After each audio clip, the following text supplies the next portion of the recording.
yookiin hojjedhu yookiin baradhu lameen irraa tokko filadhu muslufumarraa fagaadhu yookiin hojjedhu yookiin baradhu lameen irraa tokko filadhu muslufumarraa fagaadhu. Harka fuunee akkam jirtu kabajamtoota dhaggeeffattoota keenya kun qophii walta'iinsaa waldaa dargaggoota Oromiyaa Faanaa Miidiyaa Corporation FM Faanaa Naqamtee 96.1 waliin qindaa'uun torbaniin sa'a kanarraa eegalee isin bira ga'uudha. Egaa jalqabbii qophii kanaa yookiin immoo kutaa tokkoffaa qophii irraa keessatti itti gaafatamaa waldaa dargaggoota Oromiyaa kan ta'an keessummaa tokko of biratti afeereeti kanan jiru. Egaa keessummaa koo guyyaa irraa waliin waldaan dargaggoota Oromiyaa maaliif hundeeffame, maal hojjechaa jira, kaayyoon isaa maali kan jedhu dabalate dhimmoota garaagaraa irratti turtii isaa waliin ni qabaanna.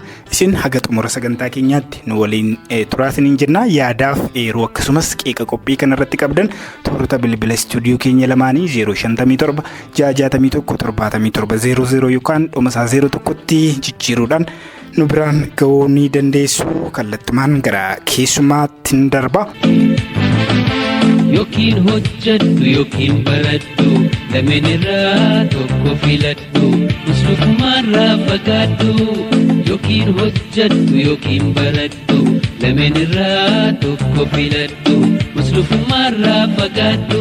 Hayyee ulfaadhaan isiniin jira. Jalqaba irratti wal barraamee maqaa fi gahee hojii keessanii irraa kaanu anillee jalqaba gahee hojii keessanii ibseeti kan hin ture maqaa keessanii ibsine guutuu gochuuf maqaa fi gahee hojii keessanii. Tole ulfaadhaa. Maqaan koo Dinqaa Sorummaa Waqjiraan jedhama. Gaheen hojii koo waldaa dargaggoota Oromiyaa keessatti itti gaafatamaa waajjira waldaa fi barreessaa olaanaa waldichaati jechuudha. Tole egaa dhimmoota waldaa dargaggoota Oromiyaa wajjin wal qabatanii jiran hawaasa keenyaafis akkasumas dhaggeeffattoota keenyaaf hubannooma turtii waliin ni taasisna. Mee akka jalqabaatti kan godhannu waldaan dargaggoota Oromiyaa maaliif hundeeffame, yoom immoo hundeeffame? Gaaffii baay'ee bareedaadha. Kan dargaggoonni Oromiyaa iddoo garaagaraa beekuu qabanii fi gaaffii bu'uuraadha jechuudha kuni. Waldaan dargaggoota Oromiyaa waldaa bu'aaf hin hundoofne ta'ee bara 1993 seera labsii dhaabbilee siivikiitiin kan hundeeffamedha jechuudha. Kana jechuun waldaalee siivikii keessaa tokko kan ta'e dargaggoonni Oromoo fedhii isaaniitiin kan gurmaa'an jechuudha. Waldaa gurmiiti. Kan fedhii isaanii kabachiisuudhaaf faffaca'uurra tokkummaa'uu gama dinagdeen fayyadamuuf gama hawaasummaan siyaasaan fedhii isaanii eegsifachuudhaa fi hirmaannaa isaanii guddisuuf gamtoomuu waan jedhu irraa dhufe jechuudha. Kanaaf waldaa siivikiiti jechuudha. Waldaa bu'aaf hin hundoofne, waldaa humna guddaa qabuu fi dargaggoota Oromiyaa miseensa bal'aa qabuu fi Oromiyaa guutuu keessatti godinaaleef magaalaa keessatti yeroo dheeraa bara 1993 kaasee jechuun waggoota 24 darban bu'aawwan gurguddaa naannoo keenya keessatti jijjiiramoota siyaasaa, dinagdee, hawaasummaa dhufe keessatti hirmaannaa guddaa kan qabu waldaa siivikii jabaadha jechuudha. Tole egaa dargaggoo jechuun humna biyyaati, abdii biyyaati, utubaa biyyaati. Dargaggootti fayyadamuudhaaf hundumatu barbaada. Inni kaan gaarummaadhaaf itti fayyadamuu barbaada. Inni kaan hojii gaarii hin taane biyya diiguudhaaf itti fayyadamuu barbaada. Gama garaagaraatiinidha. Waldaa dargaggoo Oromiyaa jechuun dargaggoota irratti hojjeta. Dargaggoo irratti hojjechuun hojii baay'ee cimaadha. Hundeeffamni isaas waggaa 20 ol ta'eera akka isin natti himtanitti. Hojiiwwan akkam akkamiidha kan inni hojjechaa ture? Bu'aawwan akkam akkamiitu immoo argamee akka isin itti fuftanii gaariitti hojjettaniif isin kakaasa? Baay'ee gaariidha. Akkuma jette dargaggummaa jechuun humna oomishaatii, humna ho'aadha, humna guddaadha, enerjii guddaa yeroo itti qabnudha. Umuriin dargaggummaa qabinsa barbaada. Qabinsi gaarii yoo hin jiraanne umurii dargaggummaatti sirriitti yoo ittiin fayyadamne fuulduree keenya balleessuu danda'a jechuudha. Yoo sirriitti fayyadamne fuulduree keenya kan ittiin ijaarru, yoo sirriitti fayyadamuu baanne immoo kan ittiin fuuldura keenya balleessinudha jechuudha. Jechumni baay'ee namatti tolu tokko bakka yeroo dullumaa teessu yeroo dargaggummaa kee tolfattaa kan jedhu jira jechuudha. Kanaaf dargaggoonni sirriitti umurii dargaggummaa isaaniitti fayyadamuu danda'uu qabu kanumaafi jechuudha. Waldaan dargaggoota Oromiyaa dargaggoonni fedhii isaaniitiin gurmaa'anii karaa ittiin dinagdee keessatti sochii dinagdee keessatti hawaasummaa keessatti siyaasa keessatti karaa tokkummaatiin gurmaa'anii kan keessatti baratan kan keessatti ijaaraman kan hojjetudha jechuudha. Kanaaf amma fakkeenyaaf gama hawaasummaatiin gaafa jennu fakkeenyaaf waldaan dargaggoota Oromiyaa kaayyoo isaa keessaa tokko godaansa hir'isuu keessatti hubannoo ni uumaa jechuudha. Irratti ni hojjeta akka hojii tokkotti jechuudha. Hojii jabaa tokkotti qabatee godaansa seeraan alaa hir'isuudhaaf dargaggoonni carraawwan adda addaa akka argataniif carraawwan barnootaa hawaasummaa keessatti fayyadamaa akka ta'aniif gorsawwan barumsa fayyaallee kennuu irratti jechuudha. Hojii gurguddaa hojjechaa ture. Kanaaf rakkoowwan hawaasummaa dargaggootaa salphisuuf hir'isuudhaaf hojii bal'aa hojjetaa jechuudha. Gama dinagdeetiin yoo ilaalles waldaan dargaggoota Oromiyaa dargaggoonni gurmaa'anii dinagdee keessatti akka hirmaatan dargaggoonni akka ijaaramanii hojii akka uummatan carraa hojii naannoo isaanii jirutti akka fayyadaman ni taasisaa jechuudha. Kanaaf immoo neetworkii adda addaatti carraa hojii kan uuman dinagdee jiru piroojeektiiwwan garaagaraa bocuun piroojeektii kan qabu immoo fiduudhaan fayyadamummaa dargaggootaa mirkaneessa jechuudha. Gama siyaasaa keessatti illee wanni isaanii hin taane dargaggoonni akka hubatan karaa sirriidhaan immoo hirmaannaa sirrii akka qabaatan ta'aa ture jechuudha. Jijjiirama dhufe keessatti illee waldaan dargaggoota Oromiyaa miseensi waldaa dargaggoota Oromiyaa hojii guddaa hojjetee hojii jabaa hojjetee hirmaannaa guddaa qaba jechuudha. Jijjiirama kun akka dhufuuf jijjiiramni siyaasaa dargaggoota fayyadu akka dhufuuf jechuudha. Jijjiiramni dhufe immoo akka tiffamu akka eegamu wanni dargaggeessa kana fayyaduu danda'u dargaggoota Oromiyaa wanti fayyaduu danda'u karaa gurmii kanaatiin akka tikfamu gochaas ture gochaas jira jechuudha. Kanaafuu walii galatti waldaan dargaggoota Oromiyaa dameewwan waldichaa garaagaraa irratti gara damee baay'ee qaba. Dameen hawaasummaa jira, dameen dinagdee jira, dameen teekinooloojii illee jira jechuudha. Kanaaf damee baay'eetu jira. Damee kana keessatti dargaggoota hirmaachisee dargaggoonni dinagdeen akka ga'uuman, dargaggoonni akka bilchaatan, fiichariin isaanii akka ijaaramu, hirmaannaan isaanii jabaa akka ta'u, akkanuma immoo fayyadamaa akka ta'an siyaasa keessatti jijjiirama siyaasaa keessatti kallattii garagaraan akka isaan fayyadamaa ta'an ni taasisa waan ta'eef waldaa baay'ee jabaadha. Dargaggoota Oromoo hunda bakka bu'ee kan jirudha. Loogii siyaasaa, loogii amantii, loogii humaa kan hin qabne jechuudha. Waldaa jabaa dargaggoonni jaallatan biyya keessatti biyya biraatti waldaa dargaggoota Oromiyaa jabaa miseensallee jabaa qabu, miseensa jabaa qabu kana keessa fayyadamaa kan taasisu jechuudha. Waan si dhibu waldaan dargaggoota Oromiyaa miseensa miliyoona 1.6 qaba jechuudha. Kan rijisteer ta'e jechuudha. Miliyoona 1.6 jechuun waldaan miseensa gana qabu hin jiru jechuudha. Kana jechuun biyya keessatti miseensa jabaa ta'e qaba, hojii bal'aa hojjeta jechuudha. Akkuma guddina keenya waldaan dargaggoota Oromiyaa akkuma miseensa guddaa qabu, miseensa baay'ee qabu lakkoofsaan hojiiwwan baay'ee ta'an hojjeta jechuudha. Hojiiwwan tola ooltummaa keessatti hojii gurguddaa hojjeta.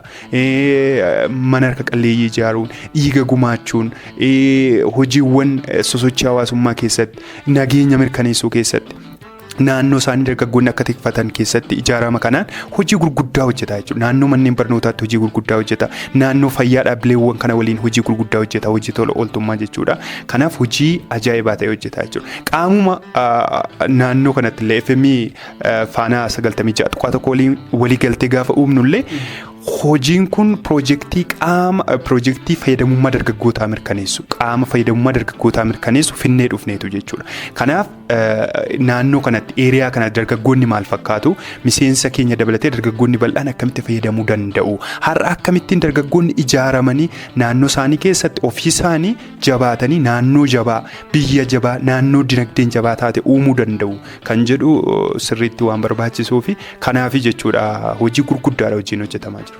Tole baay'ee bareedaadha, ibsa gaariidha kan isin dhaggeeffattoota keenyaaf kennaa jirtan. Meegaa waldaan dargaggoota Oromiyaa kun akka Oromiyaattidha. Oromiyaan immoo bal'oodha. Haala kamiinidha dargaggoota godinaalee garaagaraa kan isin quunnamtan godinarraa yookiin immoo aanaarraa waajjira qabdumoorraa bifuma garaagaraa sooshaal miidiyaa hawaasummaa garaagaraatiin wal quunnamtu immoo haala kamiinidha? Waan gaariidha. Gaaffii miseensonni waldaa dargaggoota Oromiyaa fi dargaggoonni baay'een beekuu qabanidha kun jechuudha. By the way, waldaa dargaggoota Oromiyaa namni hedduu jaallata. Waldaa dargaggoota Oromiyaa kana keessaa dargaggoota turanii waggoota 24 darban siin jedhu kana keessatti geggeessaa jajjabaa biyya kanaa keessaa ba'eera. Naannoo keenya irratti geggeessitoonni gurguddoon waldaa dargaggoota Oromiyaa keessaa ba'aniiru. Ekspertoonni gurguddoon biyya alaa biyya keessa jiran baay'een ba'aniiru. Kana keessa darbaniitu jechuudha. Waldaa keessatti ijaaramanii keessatti bilchaatan keessatti waan hedduu baratanii darbanii jechuudha. Gaaffii ati na gaafatte kun gaaffii baay'ee murteessaadha jechuudha. Amma nuti akka Oromiyaatti godinaalee 21 keessaa magaalota 23 keessaa aanaalee godinaa fi aanaa baadiyyaa fi aanaa magaalaa dabalatee waliigala aanaa 399 fi gandoota 7252 keessatti faankishin godhaa jechuudha. Qabna istiraakcharii jechuudha. Beektaa waldaa dargaggoota Oromiyaa jechuun jalqabni isaa Jeneraal Assembilii jira, yaa'ii walii galaatu jira, koree hojii raawwachiistuutu jira, koree hojii raawwachiistuutti aan immoo sadarkaa koreen hojii raawwachiistu kun sadarkaa naannootti akkanuma sadarkaa godinaatti magaalaatti hanga gandaatti istiraakcharii kana hin qabaa jechuudha. Gurmaa'insa kana hin qaba waan ta'eef walii galatti miseensa miliyoona 1.6 ol kan qabu istiraakcharii isaa gurmaa'insa isaa naannootii hanga ganda Oromiyaatti kan qabuu fi hojii bal'aa kan hojjetudha jechuudha. Kana qofa miti waan si ajaa'ibu miseensa waldaa dargaggoota Oromiyaa ta'uun karatti adda addaatiin mijeeffamee jira jechuudha. Weebsaayitiin jira. Weebsaayitiidhaan karaa weebsaayitii miseensa waldaa dargaggoota Oromiyaa ta'uun hin danda'a jechuudha. Amma iddoo adda addaa jiran gurmaa'insa kana keessa kan hin jirre ganda wayii keessa yookaan godina wayii keessa kan hin jirre Oromiyaan alas kan jiran bakkeewwan adda addaa kan jiran kallattii kanaan miseensa waldaa dargaggoota Oromiyaa ta'anii amma miseensi baay'een reejister ta'ee jira jechuudha. Weebsaayitii daataabeesii weebsaayitii irratti dhimma kanaaf kalaqamee jira. Karaa sanaan namni odeeffannoo isaa guutee bakka kamuu jiraate biyya biraas jiraate waldaa dargaggoota Oromiyaa odeeffannoo isaa hordofuu hin danda'a. Kallattii adda addaatiin iimeeliidhaan kan nu qunnaman hedduudha jechuudha. Namni waa'ee waldaa dargaggoota Oromiyaa barbaadu kamiyyuu Oromiyaa Youth Association jedhee yoo Google godhe salphaatti odeeffannoo waliigalaa waldaa maalirra akka jiru maal akka hojjetu hubachuu hin danda'a. Akka Oromiyaatti guutuutti faankishin goona jechuudha. Tole namni miseensa waldaa dargaggoota Oromiyaa ta'uu barbaade haala kamiinidha kan inni miseensa ta'ee galmaa'uu danda'u? Tokko deebi'ee immoo hojiiwwan akkam akkamii irrattidha kan isaan bobba'anii hojjetan? Yeroo baay'ee wanti kaafamu siyaasaa hojii wal qabsiisanii akka waan dargaggeessi hojii siyaasaa qofaattidha kan ilaalamu. Maal faadha kan isaan hojjetan siyaasarraa bilisadha moo akkamiisin? Waldaa dargaggoota Oromiyaa jechuun civic societyidha. Dhaabbilee civikii ta'e jechuudha. Siyaasa kamirraayyuu bilisadha waldaan. Loogummaa siyaasaa hin qabu, amantii hin qabu jechuudha. Kanaaf loogii siyaasaa hin qabu yeroo isin jedhu miseensa paartii kamiyyuu miti jechuudha. Waldaan miseensa paartii kamiyyuu miti. Kanaafidha yeroo darbe yoo ilaalti ta'e waldaan dargaggoota Oromiyaa filannoo marsaa 6ffaa biyya keenya gaggeessite keessatti taajjabaa ta'ee filannoo sana raawwachiisee jechuudha. Filannoo sana qaama raawwachiistuu ta'e. Kana kan ta'u civic society waan ta'eef jechuudha. Waldaa civikii waan ta'e loogii siyaasaa waan hin qabneef jechuudha. Kanaaf ilaalcha siyaasaa kamiyyuu kan deeggaruu hin qabu. Akka miseensa keessan immoo ta'u. Miseensa ta'uu kan danda'u waldaan dargaggoota Oromiyaa kallattii lamaan miseensa waldaa ta'uu danda'a. Dargaggeessi Oromoo kamiyyuu jechuudha. Tokko caasaan ammasiin jedhe kana gurmaa'insa qabna sadarkaa gandaatti jira, sadarkaa aanaatti jira, sadarkaa godinaatti jira, magaalotatti jira. Oromiyaa keessatti iddoo hundaa qabna ijoollee waajjira waldaa dargaggoota damee isaa jiru. Amma damee iddoo tokko jechuudha. Fakkeenyaaf namni Wallagga Bahaa keessa jiraatu miseensa waldaa dargaggoota Wallagga Bahaa ta'uudhaaf miseensa waldaa dhaqee waldaa dargaggoota Oromiyaa damee Wallagga Bahaa yookaan waldaa dargaggoota Oromiyaa damee aanaa wayii dhaqee miseensa ta'uu danda'a jechuudha. Achitti miseensa ta'ee buusii miseensaa kaffalaa reejister ta'ee odeeffannoo isaa guutee ta'uu danda'a jechuudha. Yoo sanan ta'uu baate immoo karaa onlaayinii amma siin jedhu kana mijeeffameera jechuudha. Pilaatfoormiin dhimma kanaaf mijeeffameera. Weebsaayitii keenya seenanii Oromiyaa Youth Association jettee yoo galte sii baasa. Sana booda keessa seentee iddoo odeeffannoo kee gaafatutti guuttee ofuma kee waan hunda ID mattaawoqiyaa jechuudha. Dijitaal amma mattaawoqiyaan gaafatamu dijitaal IDdha keenya jechuudha. National ID kan amma jiru faayidaa mattaawoqiyaa faayidaadha jechuudha. Namni mattaawoqiyaa faayidaa qabu onlaayinii mattaawoqiyaa isaa iskaan godhee galchee miseensa ta'ee buusii miseensa waggaatti birrii 60 jechuudha. Qarshii 60 ji'aan qarshii 5dha. Buusii isaa sana kaffalaa hojiiwwan waldaan hojjetummoo jira waan ta'eef achi keessatti akka miseensaatti waan fayyadamuu qabu fayyadamaa. Yeroon siin jedhu fayyadamummaa gurmiidhaan argamuun beekamaa jechuudha. Waldaa keessatti gaafa gurmooftu damee dinagdee, damee hawaasummaa, siyaasa irratti wantoota adda addaa irratti fayyadamummaan dargaggoota akka mirkanaa'uun godha jechuudha. Dargaggoonni akka miidhamne karaa seeraan alaa. Kana jechuun fayyadamummaa isaanii mirkaneessita jechuun gama dinagdee hirmaannaa dinagdee keessatti qooda isaanii ba'uu qaba jechuudha dargaggeessi jechuudha. Ijaaramee kallattii adda addaan fayyadamuu danda'uu qaba. Mirgisaa kallattii seeraan alaa sarbamuu hin qabu. Waldaan dargaggoota Oromiyaa dargaggootaaf dhaabbata jechuudha. Dargaggoota miseensa ta'an kanaaf dhaabbata waan ta'eef inkluujiinii dhallee jechuudha. Jechuun hammataadha. Hunda dargaggeessaa hunda hammata waan ta'eef loogii kamirraan iyyuu bilisa ta'e fayyadamummaa dargaggootaa mirkaneessa. Mirga isaaniif qabsaa. Miseensa waldaa gaafa taatu ati wantoota hedduu argatta jechuudha. Wanta ani sitti mee xumuruu hin dandeenye. Saatii kana keessatti yeroo kana keessatti xumuruu hin dandeenye waan hedduu argachuu dandeessa waan ta'eef kanaaf jechuudha. Namoonni hedduun amma yoo ilaalte miseensa ta'u yoo karaa onlaayinii namoonni miseensa ta'aa oolan guyyaa guyyaatti namoota hedduu adda addaa ta'an jechuudha. Amma ID waldaa dargaggoota Oromiyaa yoo qabaatte faayidaawwan hedduu qaba jechuudha. Kan nuyi neetworkii adda addaa uumna, organizeeshinii hedduu wajjin walii galtee uumna, dargaggeessa fayyadamaa taasisuuf. Yeroo kana immoo iddootti ID waldaa warri qaban kiraateriyaa tokko ta'e illee dhiyaatu hin jira jechuudha. Gurmaa'uu keessatti hawaasummaan akkasila siin jedhe carraa hojii uumuu keessatti wanna adda addaatiin sektaroota mootummaa jiran waliin illee neetworkii qabna, walii galtee qabna, waliin hojjennaa jechuudha. Even yeroo dhiyoo asillee baankiiwwan siiqqee waliin illee walii galtee raawwannee gara xumuraatti fidaa jirru qabna jechuudha. Akkamitti akka dargaggoonni fayyadamummaa dinagdee isaanii mirkaneessan bifa liqiitiin akkamitti liqiin akka mijatu miseensa waldaa dargaggoota Oromiyaa warra ta'aniif jechuudha. Sana booda immoo liqii kana fudhatanii akkamitti akka fayyadamaa ta'an warri liqeeffatan immoo akkamitti akka liqii sana deebisuu danda'an na wanna hedduutu jira jechuudha. Waan bal'aatu jira. Miseensa karaa lamaan ta'uu dandeessa jechuudha. Gabaabaatti karaa onlaayinii fi karaa gurmaa'insa keenya dameewwan waldichaa hanga gandaatti jiran biraan jechuudha. Tole baay'ee bareedaadha. Egaa kabajamtoota dhaggeeffattoota keenya kan isin biraan gahaa jirru qophii walta'iinsa waldaa dargaggoota Oromiyaa fi FM Faanaa Naqamtee 96.1 waliin ta'uudhaan qindeessanidha. Keessumaa keenya itti gaafatamaa waajjirichaa waliin turtii taasisaa jirru itti fufna. Gidduutti garuu akka isin mukoofneef muuziqaa tokko yookiin sirba tokko keessumaa dargaggoota irratti kan xiyyeeffatu isin biraan geenyee walitti deebina.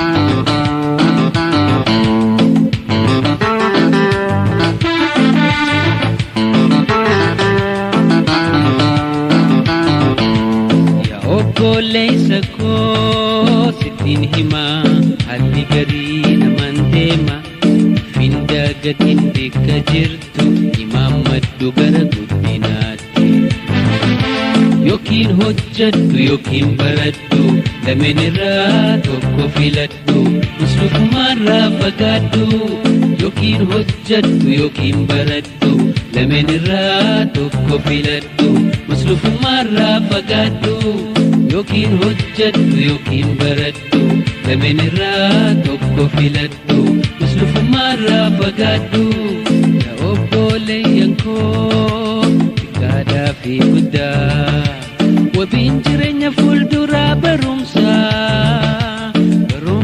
dhabuun qalbii kaara doomsaay fira lagachisee diinaaf si bobbaasaay finda gatinaa barnootaa jabeessaa.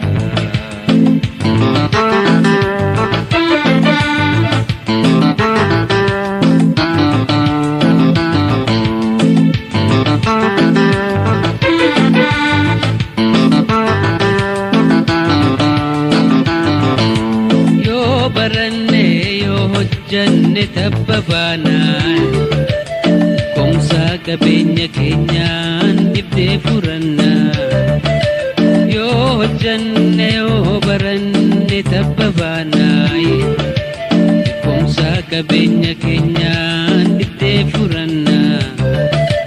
Yoo baranne yoo hojjanne tabbabaanaa komsaa qabeenya keenyaan dhibdee furannaa.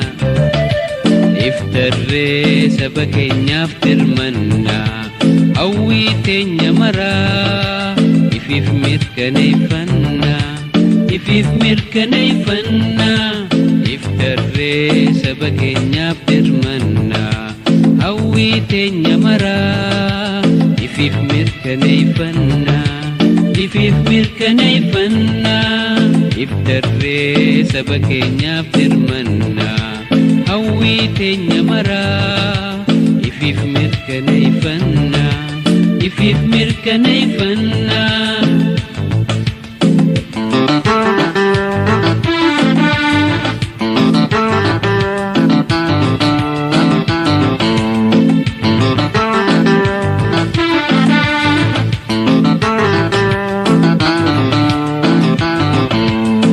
Obboleessa koo sittiin himaa haalli garii namaan deema ifin daagatiin bakka jirtu himaa maddu gara guddinaatti yookiin hojjedhu yookiin baradhu lameen irraa tokko filadhu maslufumaarraa fagaadhu yookiin hojjedhu yookiin baradhu lameen irraa tokko filadhu maslufumaarraa fagaadhu yookiin hojjedhu yookiin baradhu lameen irraa tokko filadhu maslufumaarraa fagaadhu. Yaa obboleeyyan koo xiqqaadhaa fi guddaan wabiin jireenya fuulduraa barumsaa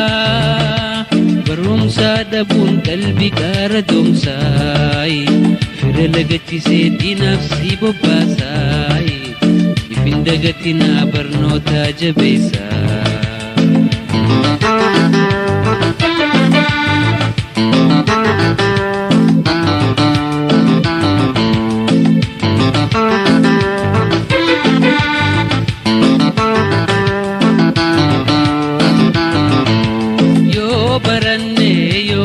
Jannee tabbabaanaa beekumsaa qabeenya keenyaan ibdee furannaa yoo barannee yoo hojjanne tabbabaanaa beekumsaa qabeenya keenyaan ibdee furannaa yoo hojjanne yoo baranne tabbabaanaa beekumsaa qabeenya keenyaan ibdee furannaa iftarree saba keenyaaf dirmannaa hawwii teenya maraa ifiif mirkaneeffannaa ifiif mirkaneeffannaa iftarree saba keenyaaf dirmannaa hawwii teenya maraa ifiif mirkaneeffannaa ifiif mirkaneeffannaa iftarree saba keenyaaf hojjannaa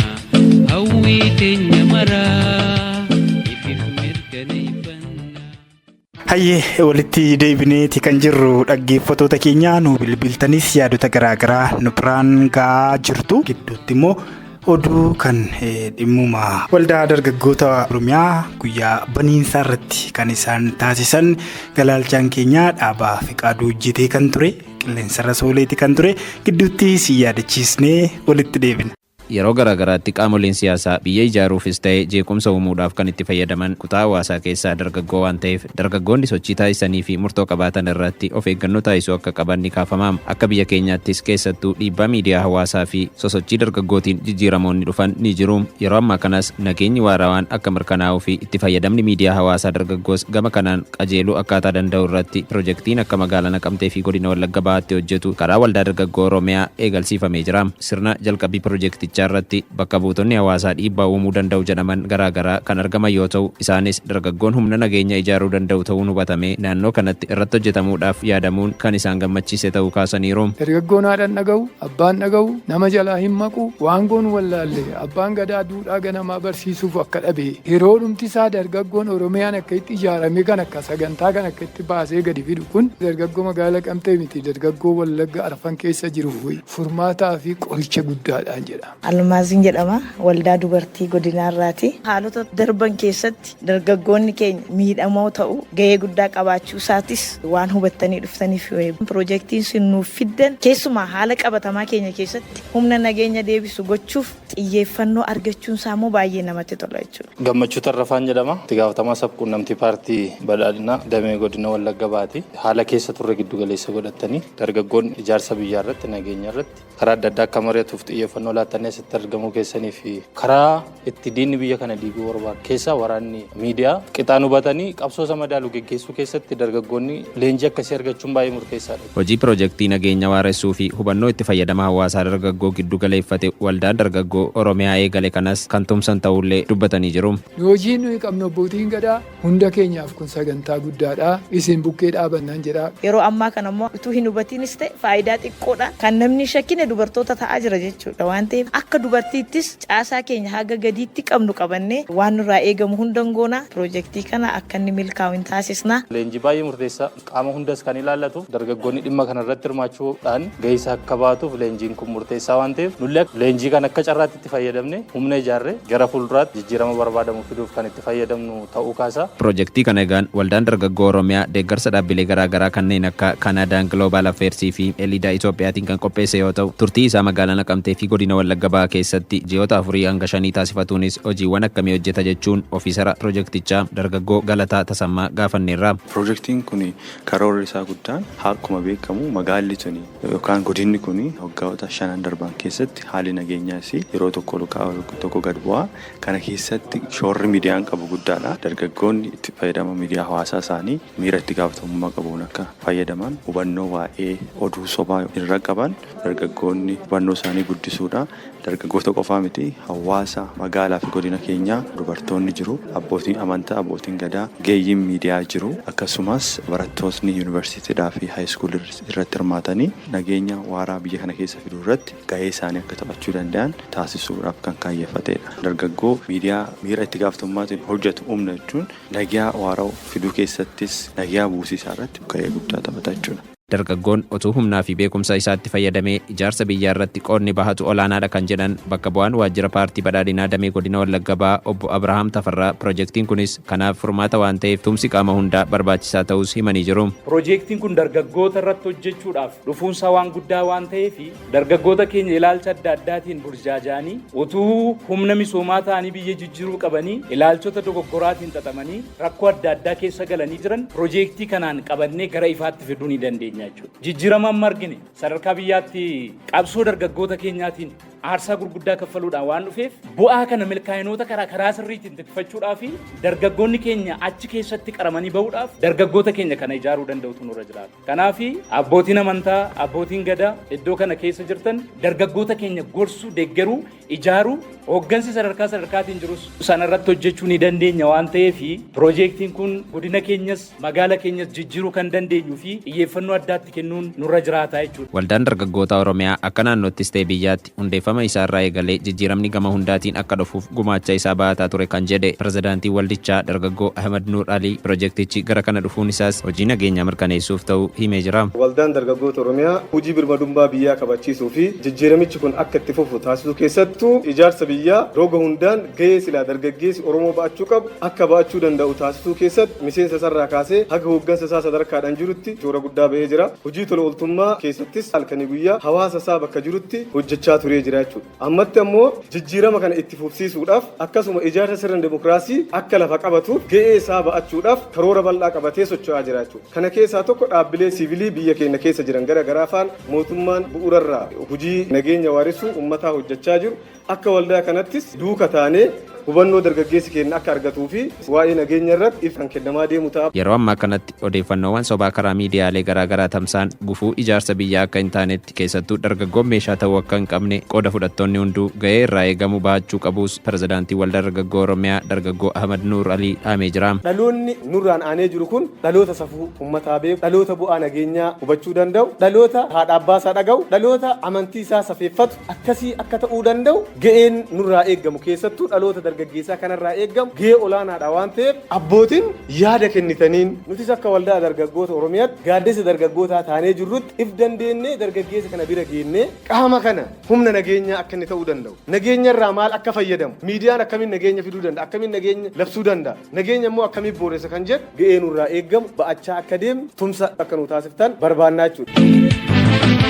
Yookiin hojjedhu yookiin baradhu lameen irraa tokko filadhu.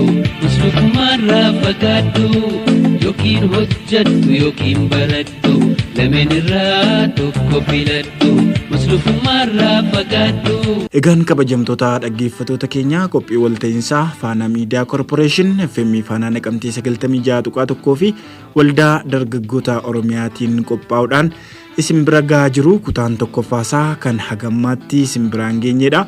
Turtii itti gaafatamaa waajjirichaa obbo Dinqaa waliin taasisne hin xumurre. Kanaaf kutaa lammaffaatiin torban kan isin biraan geenyu ta'a. Qophii kana qindeessuudhaan kan isin faana ture ani Yohannis Malkaamuudha. Kanneen bilbiltanii yaadota garaagaraa nu biraan gahaa turtan marti keessan ulfaadhaa isiniin jechaa kanarraaf qindeeffannee kanumaan xumurraa haga torban walitti deebinutti nama torbaniin nu haa taasisu yeroo gaarii. Yookiin hojjadhu yookiin baradhu lameen irraa tokko filadhu muslukumarraa fagaadhu yookiin hojjadhu yookiin baradhu lameen irraa tokko filadhu muslukumarraa fagaadhu.